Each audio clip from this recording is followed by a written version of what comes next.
The average silverback gorilla is what, like 350 to 500 pounds? You got a bunch of 330-pound offensive linemen. You get a couple of those guys, pin them down, okay? And then someone's just got Aaron Donald's got to come up and you just choke him out. Yeah, but you have the Aaron Donald gorillas on the other side, and he's naturally 4 to 9 times stronger than a man. I think you're underestimating the camaraderie and teamwork aspect of an offensive line unit that's worked together for years. They're going to be able to outsmart this gorilla. Yeah, okay. He's gonna be able to pass set on a gorilla. Yeah, I don't think a gorilla's got a great pass rush. Speaking of fights or almost fights, let's go to the NBA playoffs. Tyrese Haliburton was last week voted the most overrated player in the NBA by this anonymous poll. Like, players in the NBA vote anonymously, and 14.4% of the vote picked him to be the most overrated player. This sucks for Tyrese to feel as though his peers think this of him. Yeah. Granted, I think he utilized that in this past series, as we'll get to in a second. He had 3 game winners. The Pacers just steamrolled the Bucks. Like, clearly he's using this as some sort of motivation. But all in all, this has to hurt internally to a deep level. Well, clearly. So I don't even care, actually. No, I don't even care. No, I'm tweeting this. So he tweeted, overrate that. And what that he is talking about is one of those game winners that you just mentioned, Scott. He had the game winner over Giannis, drove on him, took it to the basket, and with 1 second left, hit the game winner there and sent the Bucks going home. Okay. And what happened after that is very, very interesting. And that's why we're talking about the possibility of fight. So Tyrese Haliburton's father then had this nice little moment with Giannis, who his son just scored the game-winning basket on right here, okay? So you can see right in the middle, Giannis standing there, hands on the hips, and then Haliburton's dad with the towel screaming at him, okay? And that's just step one. And then we had point number 2, where they got up in each other's faces just like this. And oh, that's sweet. It resulted in a let's call it a scuffle or multiple scuffles on the court, and just a lot of tension here, sort of let's say outshining the moment of the playoff game is this kind of childish behavior. I want to get you guys' thoughts on this. Both of the players responded in their press conferences to it, and we'll get to that in a sec, but I just want to get your guys' thoughts on it first. On also, why is the dad on the court? How was that allowed? Dad, you're embarrassing me, okay? Well, jeez, that's the fact that he's in the jersey and has the towel is just so funny as a dad. He'd like, you think like a father of an NBA player would be a little bit cooler, like not deep into the fanaticism. Like, he looks like just a drunk fan. Like, he looks like a guy who's just a lifelong fan who idolizes these players. He doesn't look like a guy who would ever actually know a professional player and like break the veil of like, oh, it's just a person, you know? And it's very interesting for him to maintain that as a father of an NBA player and then to indulge that fanaticism onto the court. It's hilarious. Yeah. Yes. It's one thing, that latter point that you made right there, him indulging in it. I think you have 2 ends of the spectrum. You have the dad that's wearing the jersey. Granted, I'm totally cool with that because the last name on the back of that jersey is the same one as that's cool. So it's like, that's totally fine in my book. Otherwise, if you're a man wearing another man's jersey, that's weird in my book. Yeah.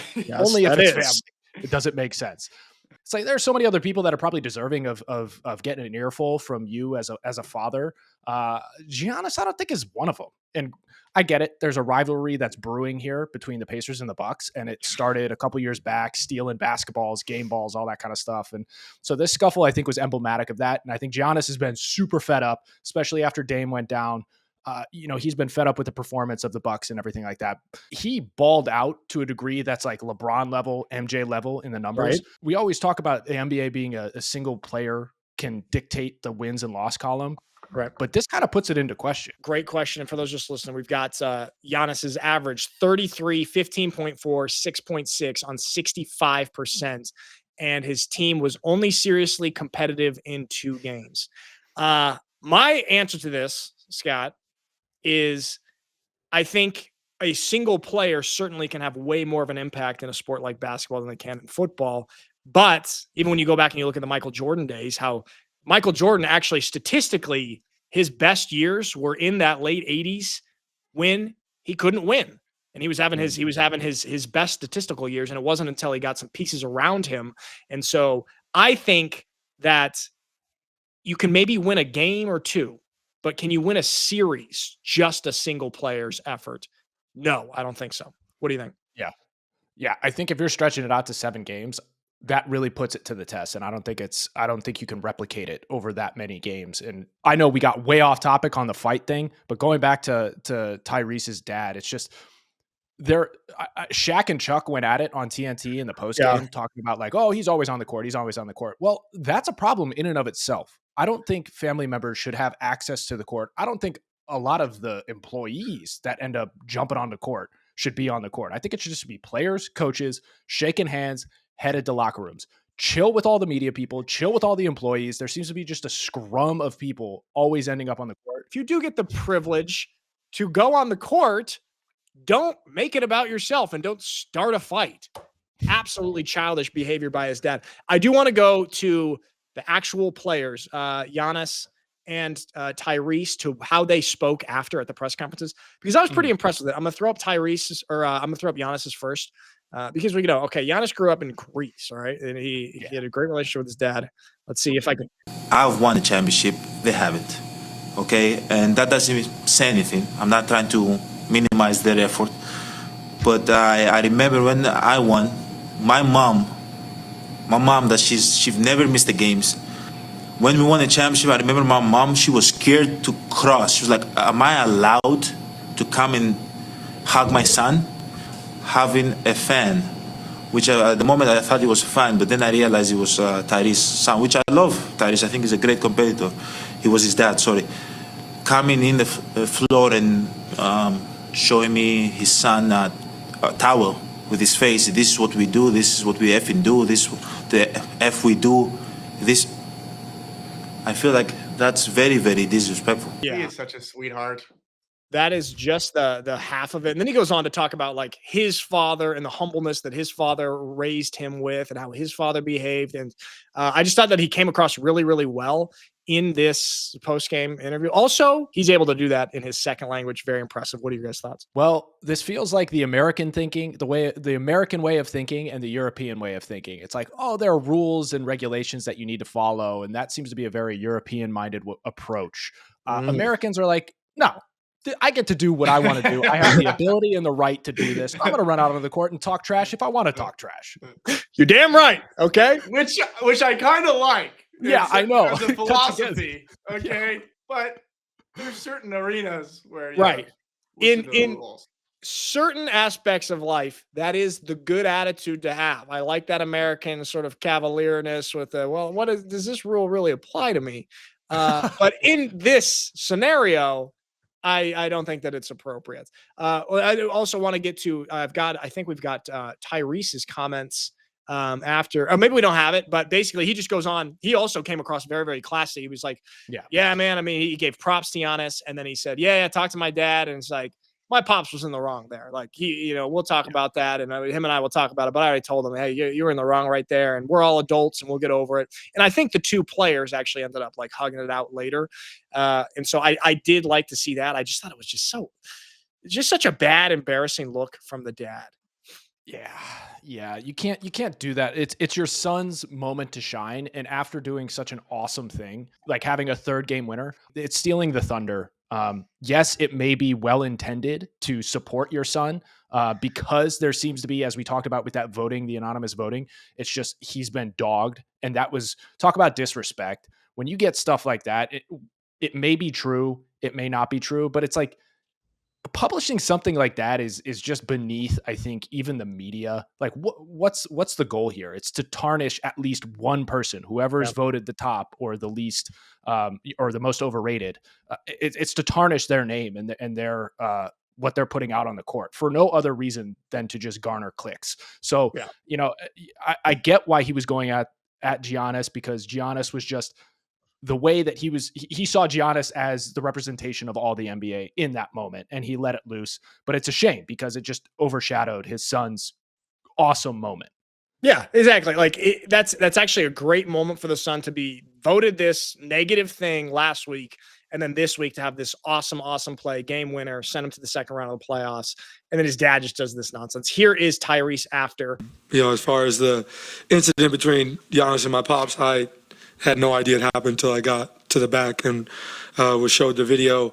Me and my pops have talked about that, and I don't agree with what transpired there from him. I think basketball is basketball, and let's keep it on the court. And I think that he just got excited, saw his son make a game winner, and came on the court. But I think we had a conversation, and I think he just needs to just allow me to just play basketball, stay over there. I'll come to him to celebrate. But I think just the emotions of the game just got excited there.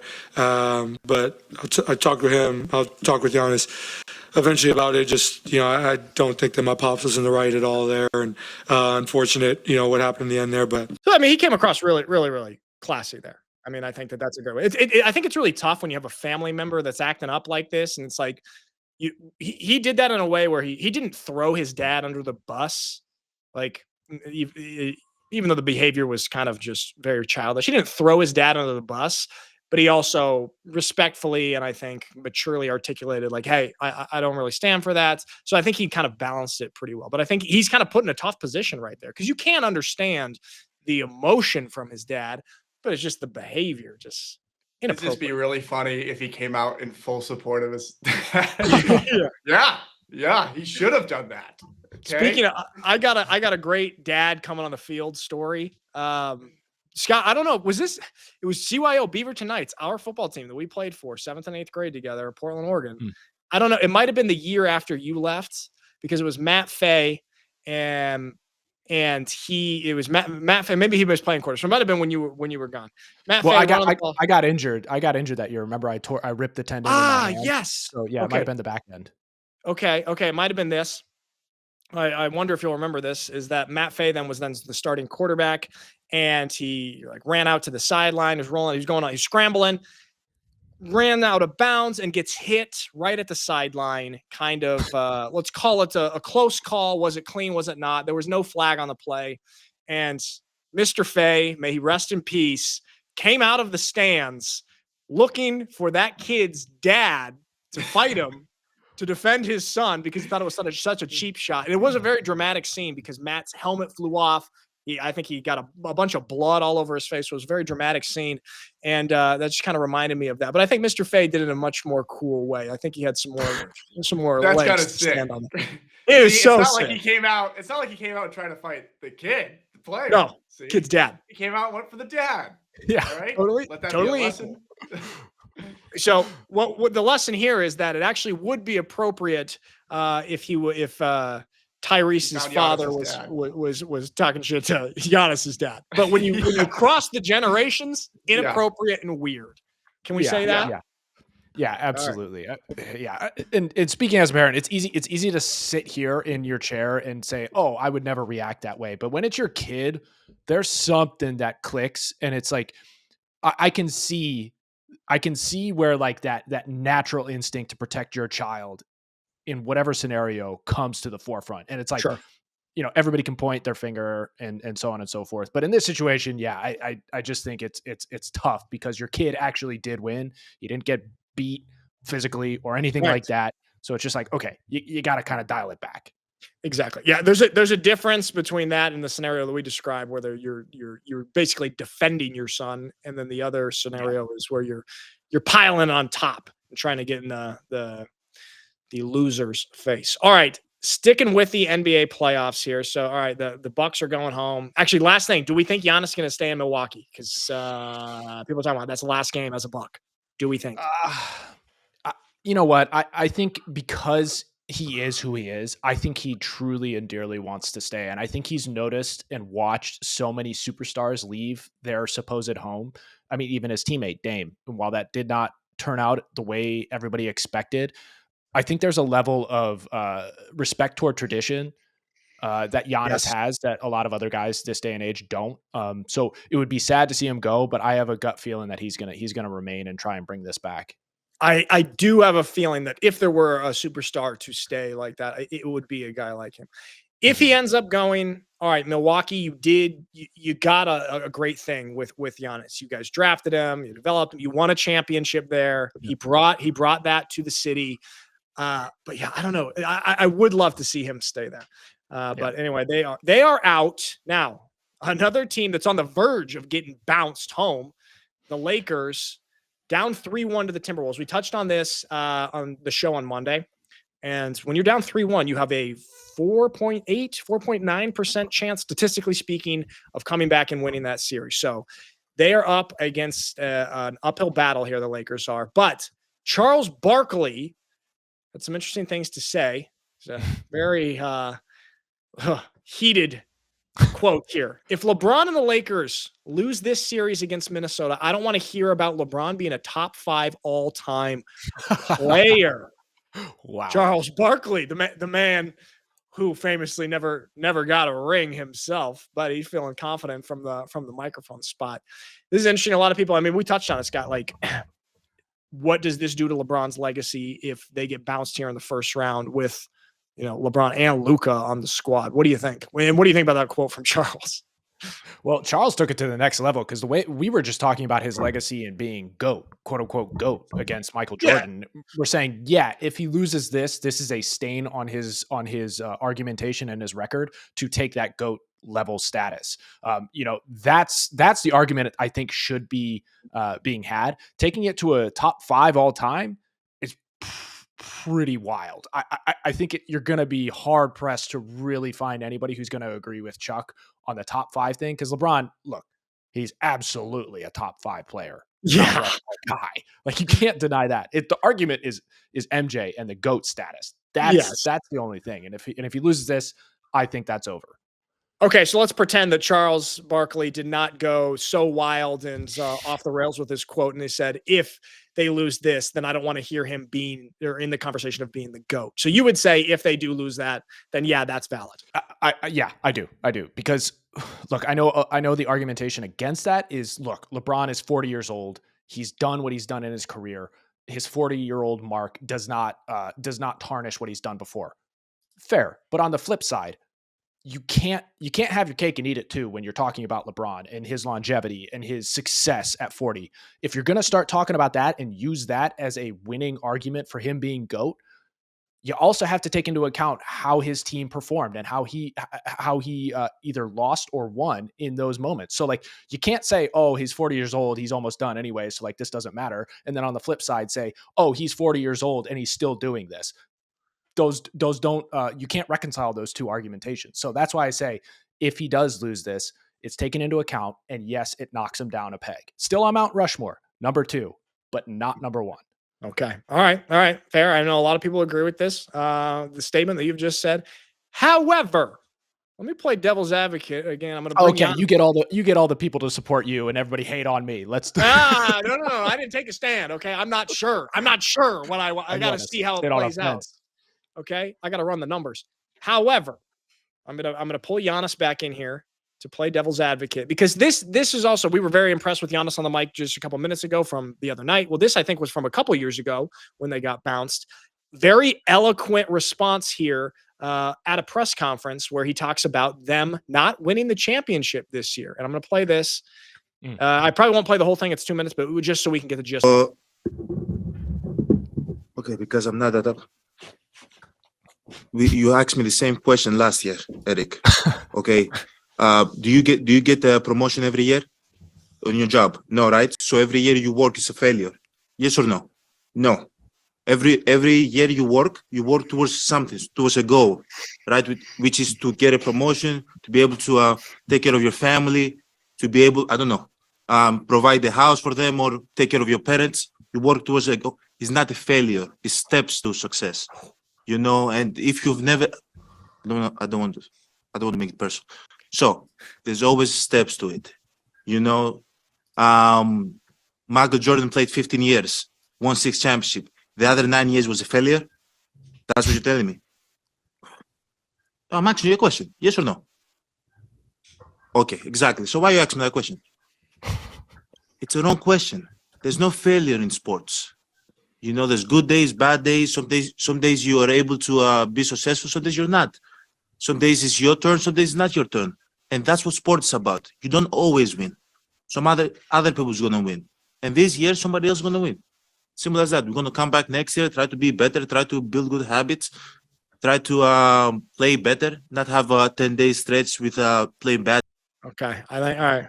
We get the gist there of Giannis with just some glorious wisdom on the mic. I am incredibly impressed with this guy. I mean, that was a great response right there. So, Scott, with that, do you stand by your statement? Yeah, I stand by my statement. I would say, look, I love Giannis on the mic. I think this is the right answer. Absolutely. Yeah. I think there's a lot of pressure and a lot of expectation placed on organizations and players specifically to win and win now. But also, as I mentioned before, this is kind of the European mindset versus the American mindset coming at play here. It's like there's a love and deep fandom in the United States for multiple sports, and there's an expectation to win because that's just the goal. That's the bar. That's what you're working toward every year. Falling short of that is considered failure. And all these leagues are, what have you done for me lately? And that's just the nature of the beast. And it's unfortunate. It's a high level of expectation on the players, a high level of pressure. But at the same time, you do have the privilege of playing this game. You do have the privilege of making insane amounts of money. Like we're talking about multiple generational lines of wealth here.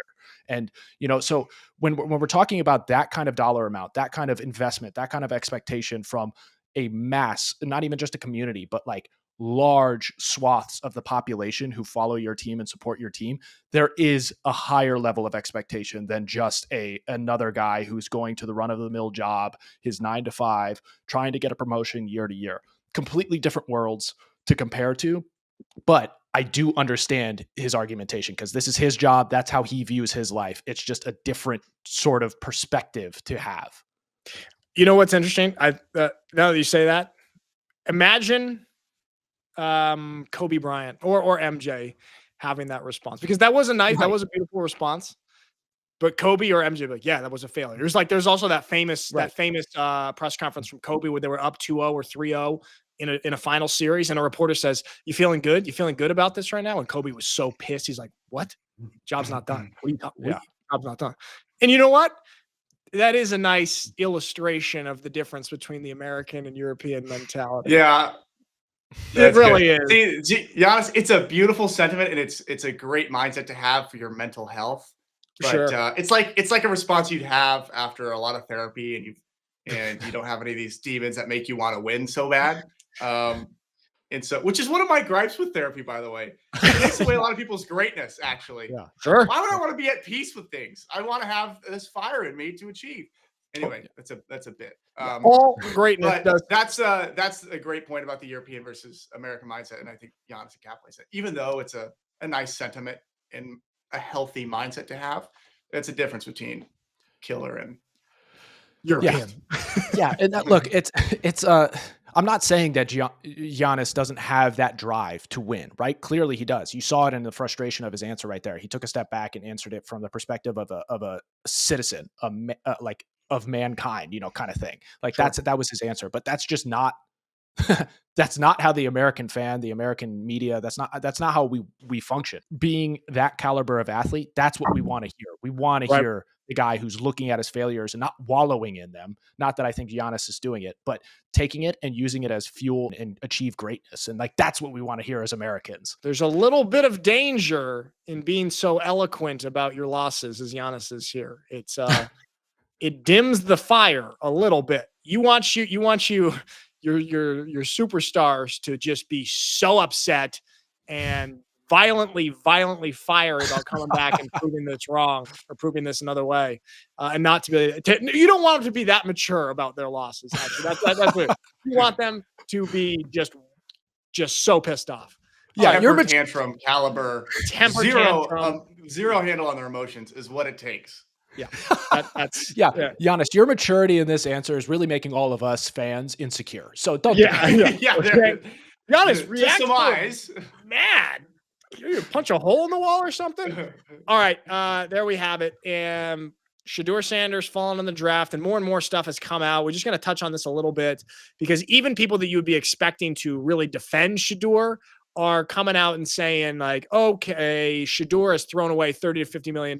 Cris Carter here is saying this, and saying that Shedeur and the family totally overplayed their hands. And we don't have to go on the clip on this podcast. It's really long, but it's basically Cris Carter saying, no, the NFL didn't collude against you. You overplayed your hands right here. And then Mikey, your favorite NFL player.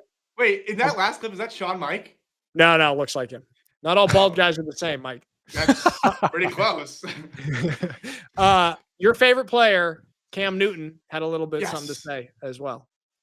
Oh, he's in costume. Perfect. Travis Hunter is what we would think Shedeur is supposed to be. Travis Hunter is polished like a quarterback. Shedeur has always got this mean mug look on his face, like he always snobbish looking. You know what I'm saying? I've met Shedeur multiple times where I'm looking at him like, okay. It's just like he does that. Watch you know what me. I mean? You know what I'm saying? He always in character for a reason. Like I gotta portray like I'm hard. Look, my whole thing with Shedeur is this: what win can he hang? Like what performance can you hang your hat on? I thought that was really interesting. What he said is that he essentially acts around and walks around with the swagger of someone that we would expect Travis Hunter to have, whereas Travis Hunter. He does not have all of that. I mean, he's got a little bit of confidence, I would say, but it's a little bit more endearing than Shedeur. What are you guys saying? Even though I think he's right, I think he's hitting the nail on the head here with Shedeur and how he approached things and how he probably should have approached things way more akin to Travis. And like Mikey's saying, is like Travis is more of a carbon copy of Deion than I'd say Shedeur in the way in which he approached things. Probably a little less flashy, sure, but like everything he's putting out there on the field probably garners the ability to go ahead and be a little more flashy, but he's decided to hold it back. What I find funny here is like Cam, there may be a little bit of a personal thing here going because last time I think this went viral. Yes. Shedeur was saying he's on some weird stuff, walking out there in, as like Mikey likes to say, his costume. In his costume. Here, let's play this real quick. Their interaction that could be resulting in Cam having some sort of extra beef because he got a little bit slighted by Shedeur here.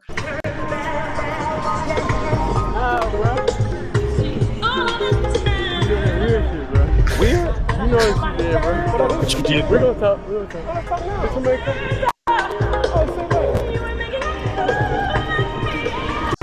So Cam, a little bit upset that Shedeur didn't perform for his YouTube video there in pregame before a college football game.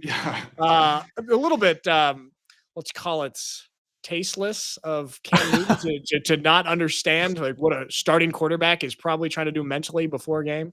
Granted, I don't know, maybe Shedeur is very relaxed before the games. But Scott, I think that's a good point that maybe Cam has a little bit of resentment here because this went crazy viral and everyone's like, oh, Shedeur just disrespected the hell out of Cam Newton and just kind of little brothered him essentially. Yeah, talking about being rich for Shedeur to say, oh, there are too many cameras around here. It's like, oh, are there not cameras around you at all times? And are you not speaking to them at all times? Like, so why is another camera of Cam's the difference maker here? So clearly they have a relationship when he's like, oh, we'll talk after kind of thing. Yeah. This may have been a little bit of a theater going on here. Oh, I was just saying, but even if they have a relationship, like Mikey, you and I have a good relationship. I know you pretty well.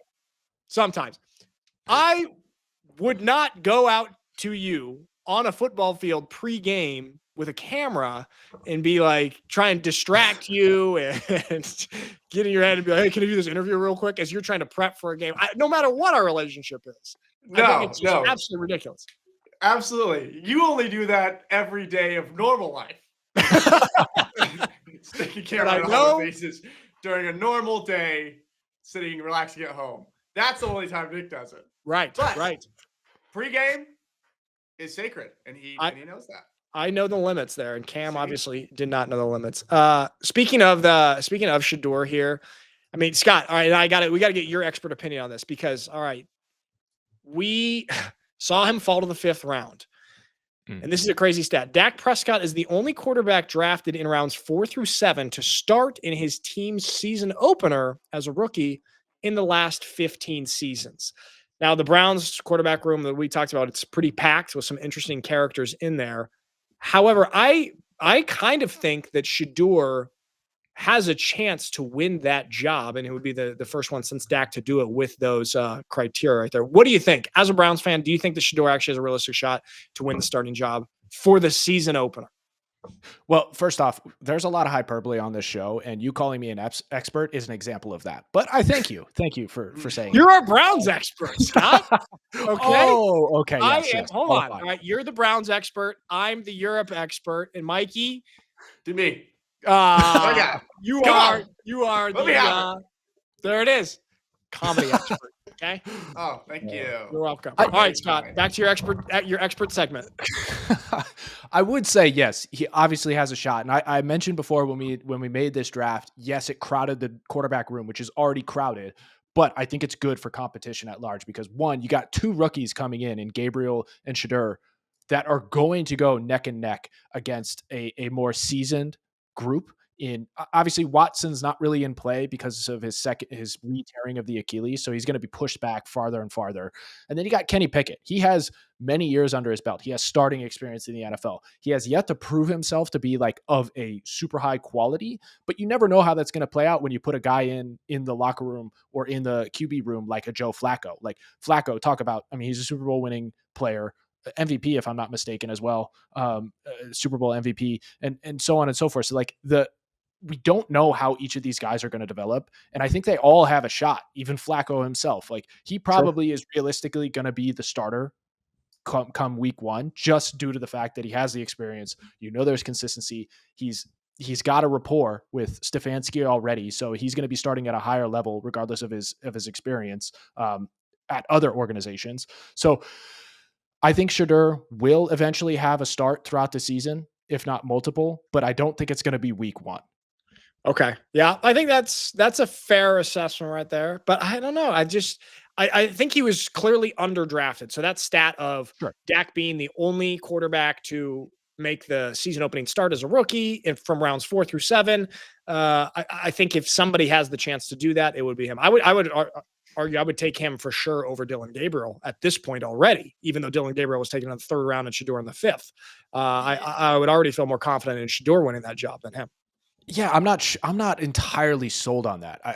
I don't want to be a prisoner of the moment and a prisoner of the media and all the hype, because I think Dillon Gabriel is an incredible athlete. And yeah, he might not have the dims of what people have grown accustomed to seeing as a quarterback, but his production in college was at an insanely high clip. And yeah, I get it. He was at Oregon, which is, infamously known as being an offensive powerhouse. They just throw the ball all over the field and so on and so forth. So that might be a little bit of inflation, but at the same time, he still produced. And we're looking at guys who came out of that organization and that coaching tree, and Bo Nix and what he's doing now in the NFL. And I would say he was probably a little undervalued as well until Sean Payton found him as his diamond in the rough. So I think Dillon is just completely overlooked here because the story was all about Shedeur, and the story has always been all about Shedeur.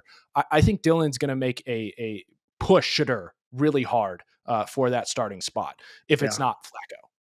Yeah. Well, I mean, that is true. I mean, everything, or the Shedeur story, and look at us talking about it even 5 days later, is still as just overshadowing everything. And the thing that I feel, I don't know if most sad about is the proper phrase, but kind of, or I think is the biggest shame, is how much it has overshadowed a guy like Cam Ward.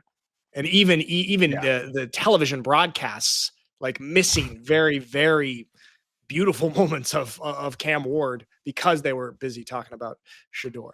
All right. Yeah. All right. Sticking with the Browns here. Scott, we got a little update here from yours truly, or ours truly, Scott, on Nick Chubb and the Browns. Let's check this out. Chubb seems to have gotten the message after the Browns drafted 2 stallions of running backs in Sampson and Judkins. Immediately after these picks, Chubb did a rare thing. He posted to his Instagram, but not just a post. He posted this. Clearly, he's sending a message to the Browns and or any other NFL team that may want him, that he's still got it. He's still got some hops. He's still got that explosivity. And if hopping hurdles doesn't do it for you, I mean, look at this. He's just throwing away around 405 power cleans. Yeah, not Olympic form, but who cares? He's tossing it. And most of these videos are coming after, again, all of his injuries. What's wild about this rumor is that the Bears don't have an empty running back room. They got some dogs on their roster. This is where you wonder what Ben Johnson's plan is. He just hired this guy, Mark Filippi, former 7-time world's strongest man qualifier. If you're hiring a guy like this into your strength room, you know you're trying to bring that Detroit grit to your locker room. For as good as Caleb Williams is, for as talented as Caleb Williams is, for as passionate as Caleb Williams is, to a point in which he's crying after losses, you gotta wonder, maybe Ben Johnson is seeing a little bit of softness in this locker room. So the addition of an old, weathered vet that has grit like Nick Chubb into your locker room makes a whole lot of sense. All of this is kind of piecing together. It's a great plan, and probably good for him. But at the end of the day, Cleveland Browns, let's throw a rock in this plan, all right? You throw a rock in the plan, Scott. I think that that's a very, very good theory right there. Also, it's just, that Nick Chubb, they drafted two rookie running backs. This is an interesting conversation. I mean, we haven't experienced it because we're not in the NFL, but we kind of know that feeling of, in college, at least, when they bring in, 3 guys at inside linebacker, 3 new freshmen that are going to come compete with me at my spot. Like, you feel a little bit threatened there. And it's clear with Nick Chubb posting this on social media shortly after that he probably felt some type of way and was definitely sending some sort of message. Interesting about the strength coach and also the photo that you used of Caleb Williams. That was like the most softest. I don't know, something about that photo just. That's what he looks like. Yeah, but I mean, something about that just really reinforced. He did it to himself. Yeah. I mean, yeah, he posted it. That's a selfie. Maybe that's the fact that it's a selfie. That really reinforced the fact that he cried after the games. I can really believe that from that photo. But that strength coach coming to Detroit, and I do think that this theory, this conspiracy theory of yours, Scott, adds up. What do you think? Well, going to the Nick Chubb thing, he's an unrestricted free agent right now. So he's fair game for anybody right now. And that's why he posted this is he's telling hopefully the Browns, because it's clear he's a Brown through and through and has always been. He's such a quiet, just producer, regardless of his of the hurdles he's had to go over with the physical injuries and tearing his knee up twice, breaking his foot last year. Like, it's just stacking up against him. But all he does is just put his head down and grind, which is like emblematic of what it means to be a Browns player or yes, somebody cut from that cloth, like we always talk about that division and how they're just different. And that's kind of their mentality. And he's the perfect dude for that division, perfect dude for that team. So honestly, them drafting the 2 guys, while I get it, you got to build a roster and you got to build a roster for the future.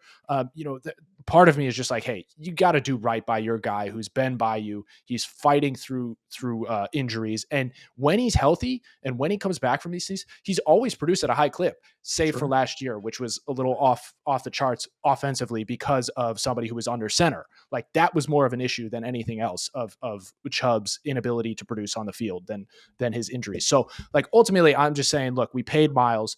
We put our money where our mouth was. He's a Browns guy through and through too, a little more outspoken than Chubb is, but you got to do right by your guy who's been there through thick and thin and produced for you guys at all times. And I think he's such an animal. And Mikey, you could probably speak to this better about like his capabilities on the field when he's healthy and everything like that. But the one question I want to pose, like in general, is like, when do you guys think is appropriate for an organization to really move on from somebody who has gone through injuries, but is still elite? This is a difficult question because you see different teams kind of handling it differently. For example, it feels like the 49ers, they hold on to a lot of their older guys and guys who may have been banged up a little bit. I mean, we just also saw George Kittle just get extended. And granted, I mean, he's been banged up, but he also grinds through and he's on the field most Sundays. But I think that's an example of that. And then you look at a team like the Rams, who kind of do it totally differently, like the way that they just dished off Cooper Kupp, who is not necessarily the face of the franchise, but one of the 2 faces of the franchises with him and Matthew Stafford. And they just dished him out. And if you listen to the press conferences and how he spoke after that, he was completely surprised by that. And actually, I was just talking to somebody who knows him. And it's like, they had just finished building their house in the LA area. So they were totally shook by that move. And so it's interesting to see different kind of teams handle this differently. Yeah. I don't know. I think you got to make the decision. I think what the guy brings to the locker room is a huge component of that. Because if you have an aging guy who's produced on the field, but he's been banged up a little bit, but he doesn't have that kind of third pillar of adding value, where he's a great locker room guy as well that adds team chemistry, then I would say you move off it. But if not, I don't know. Or what do you think? Well, before Mikey, I know you're going to have some thoughts on this, but before all of that, there's a reason why Ben Johnson is seemingly, or at least rumored to be pursuing him, because he brings those elements to his locker room. And that's exactly what I was saying in that is like, he needs those guys who bring a grit to a, what may be perceived soft locker room. And culture in the Bears at this moment in time. And talking about that division specifically, I mean, the Bears pretty much the same deal in the culture that they need to build and foster there. So like, I think Nick Chubb is that guy, and like, we cannot let him be a casualty of poor financial decisions on the ownership part in paying Watson and paying, say, even though I think it's a plus in the end, Myles Garrett, the number that he is. Like, Chubb can't be on the chopping block, because then that just sends a message to the rest of the team and the rest of the culture and the rest of the organization that you're willing to cut the guys that truly matter and that are at the bedrock of your organization. Right. I mean, I don't know. We can kind of relate this a little bit to, I know Saquon's, I don't think Saquon's as old as Nick Chubb, and, they're a little bit different players, but of teams being willing to let go of their, what's called aging running backs, and a team like the Giants, well, that came back to slap them in the face. Speaking of the culture, because you touched on it in that short right there of that strength coach that the Bears have hired, and obviously the Bears really need to turn around. And I think what was interesting about them and like Ben Johnson early on in free agency is like they went after offensive linemen, grit, and just the trenches there. So that's good. That's step one in building that kind of tough culture, is making that a priority, of course. Do you guys think a strength coach, because obviously the strength coach is going to be a gritty, hard-ass kind of guy. Do you guys think a strength coach can actually have an effect on a team's culture? Oh my gosh. I think, okay, in terms of college, that is your culture. Yeah. The strength coach, the workout, how hard he is on the guys equally, that is your culture. Because you go into practice and there's a lot of leniency in the consequences scales for same actions, and a lot of leniency and just punishment for mistakes or whatever, and disparity between guys. In the weight room and on the when you're training and you're practicing with the strength coach, it's level. That's where, like, I think more of the bond happens, because that's the true level playing field. And it's just what you put in and how deep you can dig. And you need a hard ass strength coach. But in the NFL, I have no idea. It's probably a completely different story, because, I think for us, they're adults now, and I don't know what those workouts look like. I don't know, like how mandatory it is for everybody to be there. Like, oops. Yeah, I mean, that's the thing. I mean, that's the difference. We can speak to the college experience, and I completely agree, is that your strength coach, at least in college, has a massive, massive impact on your team chemistry and your team culture and how tough your guys are and kind of standards they hold you to. And somehow, I don't know, like even the strength coaches, you can get a little bit closer to them too. They're more accessible in that way. At least in my experience, you get a little bit closer to them. Scott, what is your take on that?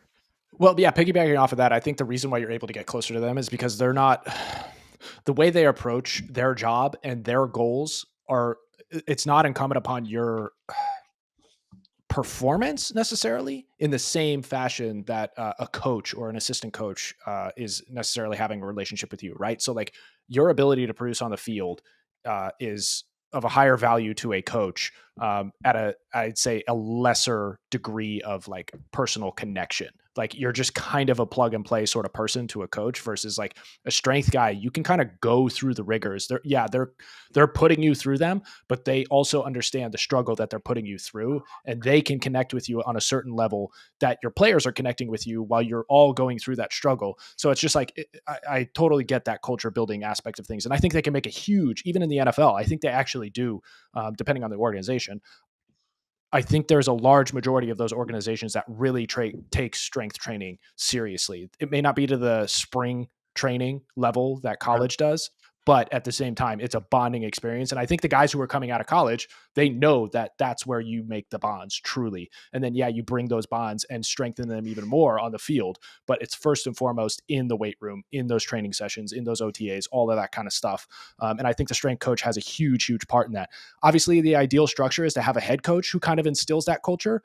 But I think great head coaches are the ones who can do both. So they're the ones who are able to find not just talent for the field, but they find culture building talent for their organizations and their staff. And they're everywhere. Like, no, this is the guy that's going to help me build what I want to build because I can't do it myself. So the humility in a coach to be able to do that is wildly important. And the strength coach, if they're serious, which I think Ben Johnson is because of his experience with Dan Campbell in Detroit, I think that's where he's starting.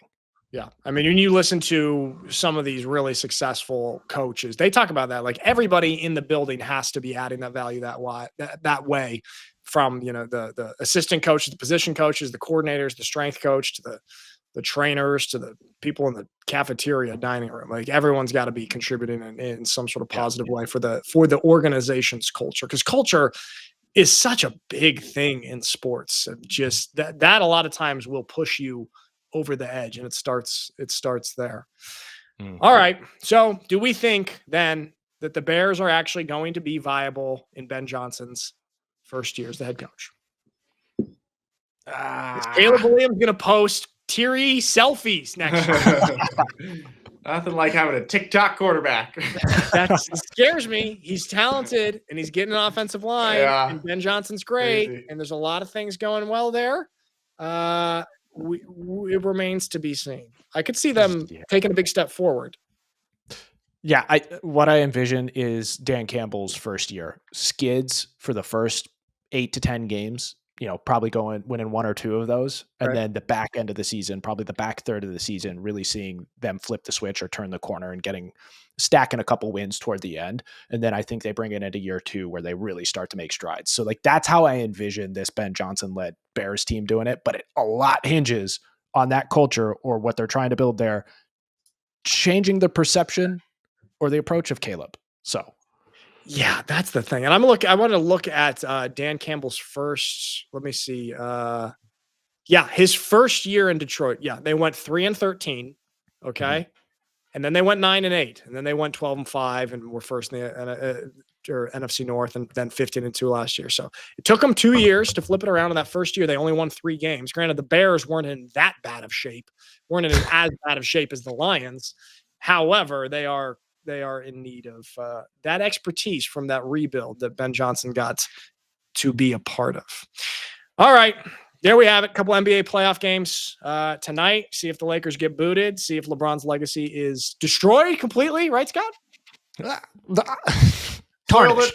It's over. He's out of the top 10 if he loses. That's according to you guys.